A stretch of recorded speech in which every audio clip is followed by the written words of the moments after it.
what we've got is the top left-hand side is the scaffold, obviously. The top right-hand side is the example conversations between the developer and the manager.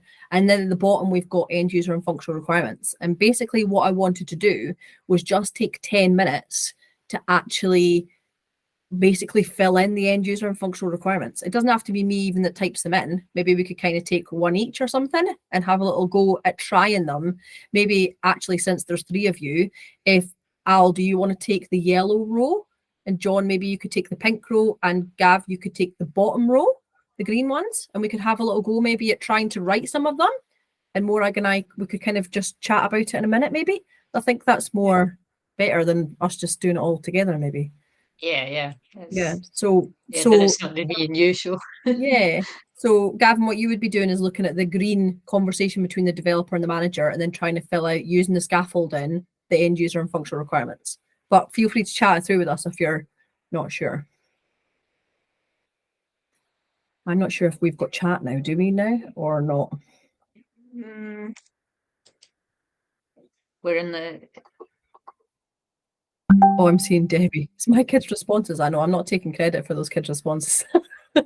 I've not done databases yet. I was waiting for this. Yeah, it's a sensible thing to do. Wait till this is over.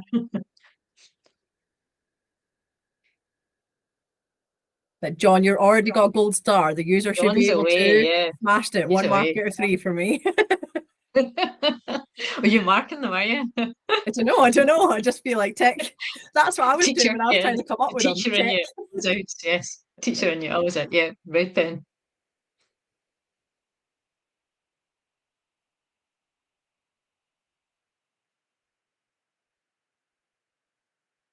It's so funny because see everybody's cursors floating up above for the other sessions. I'm actually thinking these are the same ones. Are they? No, the one in the middle is. Oh no, it's not. It's just at the end the same. Sorry. Yeah. Yeah. They end the same. Sorry, they just end the same. Yeah. Panic. I thought I'd put the wrong ones on the board there, Debbie. Okay, everyone seems to be doing well. Okay with them. Yeah. I think the end user requirements are easier, aren't they? It's when it gets to the functional ones is the part starts to really happen. I think there's just so much variety about how much technical detail you need to put in the functional. Yeah. So I think the scaffolding is really helpful. I think the hardest bit was coming up with the scaffolding, wasn't it? I think now that we've finally decided, it's definitely helped me a lot, even just get it right in my head. Yeah. And I love the fact that add, edit, remove, and even display is almost like direct thesaurus words to select, insert, update, delete. We're just walking through. I don't know what the plural of thesaurus is. Thesauri. This is a good dinosaur. I just make up words. Let's have a little look. It looks like we've got So that's a display. I think most of these ones are all the user should be able to display simply because we took out the insert ones were selected. I think we selected the ones because there was more in the functional. Yeah. Than there was in the. Ow, your little cursor's confusing me even more because your cursor says visiting innovator. That makes you sound even more like an AI. The cursor should be able to display the full name and postcode. So that's the detail, which is what we wanted, specific detail of the camper who spent the most on premium activities during session 2. That looks pretty good. Discount, should be able to display. I'd like to be able to offer a discount to the campers. So that's actually all the end user requirement would need, because then they're going to pull out whatever data they want to send them the discount. That doesn't need to be done. Yeah, I think once you've got past the display bit. Yeah, and then it's just the ... really, I think. So Al, what are you thinking for the functional requirements for yours then? Because there's a calculation. It doesn't actually say it's calculating a discount for yours, so don't be distracted by that. I think that I could be wrong, but I think the display is maybe going for a select because you're just trying to get a list of people to send the calculation to, the discount to, isn't it? What do you think, Morag? Which one are you doing? So the top one that Al's working on, the yellow one, it says wants to be able to offer a discount, but it's not asking them to calculate a discount. So I think or to the camper who spent the most on premium activities. Is it going to have to find that person, Yeah. or is it just wanting a list? I think it's wanting a list of the display, the Yeah, full so you name and can't have a postcode query of to the. sum. It would be a query to calculate, and then one of those 6 Yeah, options. yeah. I think it would be to. Would it be the formula? Spend the most premium Yeah. activities during the day. During, say, session 2. To calculate the spent the most, would it be a maximum It would amount be, yeah. spent on premium activities? In actual fact, it's one of those. You're gonna have to do a. I know we're not going to say the word sum, but you're going to have to calculate the total and then max it. So calculate the total, calculate And a query to calculate the total, and then from from the totals find the maximum. So it would be like one that's got a yeah, sub query in you'd it, have to do but that. we wouldn't be mentioning that. Yeah, you'd have to do the totaling, and then you would have to do. Which is where you were going with the sum, Al, actually, but I think you maybe just need to put in Yeah, calculate the total first and then calculate from that the maximum. and then from that, yeah, use that total to work out the maximum. Yeah, what about the pink The middle one? one is the wild cards, isn't it? So that's select. A What we're query doing. to calculate the average additional cost of premium activities. What does it say? Display a list of activities locations. No. So display is directly linked to select, isn't it? Yeah, but you've Locations also and got within additional it, you're going to have to do a calculation of. that cost more than the average. So you're gonna have to work out the average, and then you're gonna have to find out everything greater than the average, which would be a formula. Or No, it would be another double query. so how would you suggest Either that John writes that then? Throw you in at the deep end almost. there, Morag. As Yeah, I the know. Yeah, pro. I've written the queries. I've done the task, and I need to unpick my head. Yeah. Okay. So This is never why mind. it's so hard though, isn't it, for the kids? Because Yeah, this is a bit, it's just words, this is a isn't bit. it? I They think. know how I to think they do it. find this hard. They do find this really hard. Yeah, it's almost one of those things you can actually sort of logically work it out. So you're going to have to work out the average cost, and then you're going to display.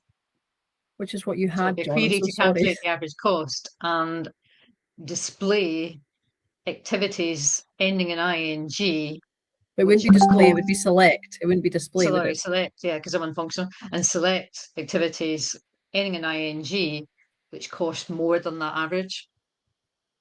And I think there's a bit of sorting at the end, yeah, that would just be all context at the end. Yeah. I would start with the averaging because that's what you'd have to do, like first, because you can't select activities until you've got your average. You don't know which ones to select. Okay, so we're And the thinking last something one is along the wait, lines of yeah, feel free to put your microphone on and battle this out with us, John. We're I thinking know. something along the lines of a query to calculate the average cost of premium activities, which you've got, and then select activities ending in ing greater than the cost of the average, and then the sort plugged on the end. Yes, Yeah, yeah. cool. I think that would have all of the requirements within it. Yeah. Yeah, and would And you the last always one write is them all as one, Morag, or would you ever split them up? Because I would maybe just split the sentences if they just got big, just because. yeah, But that would still be listed as one requirement rather than being like, because yeah, surely if they want to sort at any time on that sort, regardless of whether it's that query or another, it's the database still has to have that ability to do that, doesn't it? yeah, yeah. It would still be one requirement though. Yeah, Yeah, fair enough. yeah. Right, let's have a little look at Mr. Pyatt's. How do you And see the the last one database is being strange used by because it's kind of campers? it wouldn't be a nice interface because at higher they don't have a nice interface. They're still working with their database. But having said that, enter the ID and session number and their choice of activities. So that would in fact, yeah, be insert. My query to insert unique ID, a selection of 10 activities for the period over 2 days. The only thing I think maybe you've missed there, Gavin, is the session number. Yeah, the session number. Yeah. That's not Which listed. session That's it is that listed they're signed there. up for. Yeah. So you need Yeah. the unique ID and the session number before they can choose the 10 activities. for this to be applied for, because I think more than one, it's a lot, wasn't it, that first bit? But I think that there's more than one session within the 4 weeks, isn't it? It's almost like 1 week's a session or something. Yeah, they could go back for another block of 4 weeks. I was blowing my mind, that thing earlier on. That's fun. Yeah. Why does it have to be called oscopy too? I was like trying to practice how to say that word for ages. This is a really old tire task. I even know it was 2009, might have been before that. I don't know. It's an info systems one. But when it was an SQA task, and I know the guy that wrote the task, and he took summer camp in the States, and that's where his idea came from. I think he may have been a leader or a camp, whatever they call them, camp manager. Camp Oscopy. Yeah, it was Camp America. Yeah. Oh, nice. So that's what do you think, guys? That was a bit tough. What do you think? So either give us a thumbs up or come off and tell us a little bit about it. Yeah, I know. Did the scaffolding help, or now do you feel worse having tried to do on yourself, or unmute? Al, I definitely think the scaffolding diagrams are a great bonus. Worth coming on the session for. Oh, thank you so much. Not just us. Yeah, if there's a takeaway, then that's. And we're also going to have like all the tasks. We've taken quite a few of the older tasks, like this one, and made all the files available, and all the tasks that goes all the way through design and implementation and everything like that. So we'll all have of those that will be available. And are we not going to? Are the plan to adjust the scaffolds for National 5 as well, Morag, so people can use that with their National 5? Yeah, I mean, I think the only thing that would really be different there is the calculate. You're not going to need it. Yeah, I think that's all that would drop. And the rest would stay the same. Yeah, because the rest is pretty much N5. Because originally, I think we looked at doing the activity with Nat 5 and higher, and then we realised you can see right from the beginning they're actually so similar at this level, and it's really just the context is different, isn't it? Yeah, it's just the context, and it is very much it is just the implementation and what the queries that the complexity of the queries that they're doing. Yeah, I seen a thumbs up from Gavin, so I think he's good. John, how are you feeling about it? Just in case we get thrown back into the mix with everyone else. No, I think I agree with what I was saying. The scaffolding, I've kind of been trying to do that over the last couple of years, just mainly by how I'm getting them to take their notes down. So there's some elements of the scaffolding I feel like I already do, so that way, that way sometimes you come to these things and don't feel terrible. No, I think it's been really helpful. I think the functional requirements are probably the one that's going to trip them up a bit more than the end user. I think they're easier than the functional, but it's just that it's the same with STD. I'd imagine it's just more of a process first. Think what needs to be done first, second, third, and fourth, and then putting it all together. I suppose. I think that's right. It's one of those things when you have it available and then you sort of begin to remove it or hide it or and I take think it off the posters. If nothing else, the kids are more easily able to fluke the end user requirements because the lack of technical knowledge. A lot of it almost is copy and pasting 2/3 of what's actually on the page already, whereas with the functional requirements, I think at least the scaffold is prompting them to use that technical language that they've maybe missed. No, I agree. Thank you. Perfect. Good. Gavin, are you good? Is there anything else you want to add before we go back? I feel like it's going to just be Back to the Future. We're not going to know what's coming, and then we're going to be thrown back in the midst. No, that's all been really good. It's really makes sense. It's nice to have the scaffolding picture. Yeah, it definitely helps. Yeah, and I did the same as you guys as well. When we were marking those first ones and we're looking at those higher examples, I was like, they don't sound bad. And they're throwing technical language in there. And then it's not until we started to break it down against the scaffolds that we made that you were like, actually not hitting that point, not hitting that point, not hitting that point. I'd imagine that I've not done marking, but I can imagine the markers just be like tearing their hair out. Like, how do we give the kids mark? You're trying to do the positive marking. If everyone's answering the same wishy-washy partial answers, there's so little marks allocated to it anyway. Like, how do you try to positively mark with something like that? I don't know. Is anyone involved in marking out, you guys? Silence. I'm at the Nat 5 assignment in the higher exam. Higher exam. So have you had much discussion about the analysis and evaluation stuff before, John, do you think? Not as much as I think is needed. I kind of said this the other night. I posted this on Twitter about the STD session.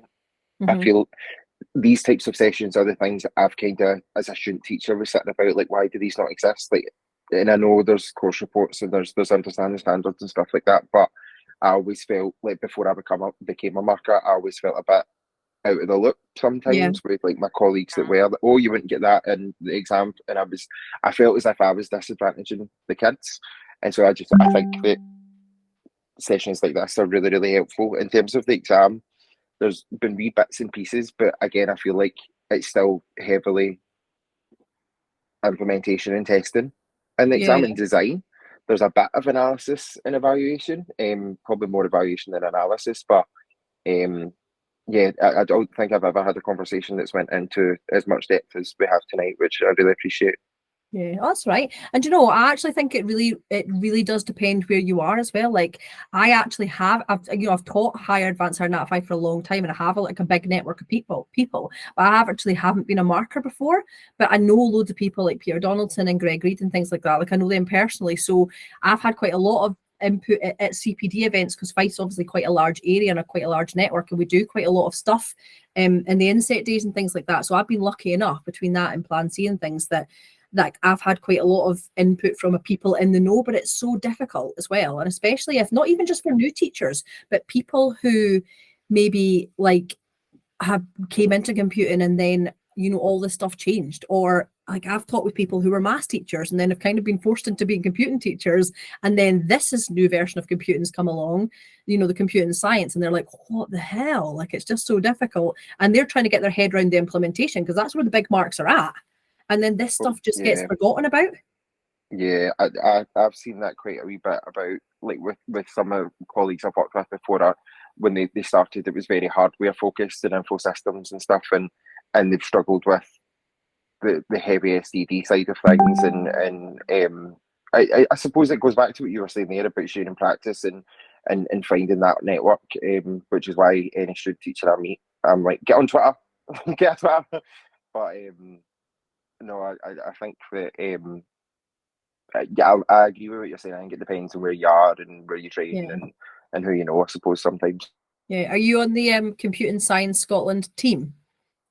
Yeah. Oh God, I don't think I'd cope without it.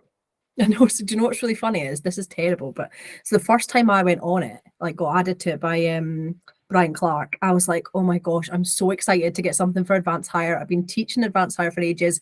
I really still don't feel confident, you know, like after all the STACS stuff last year. I think a lot of people were just like treading water and trying to get through advanced higher as best they could for years. Morag, you might be laughing in the background, agreeing with me, being a marker.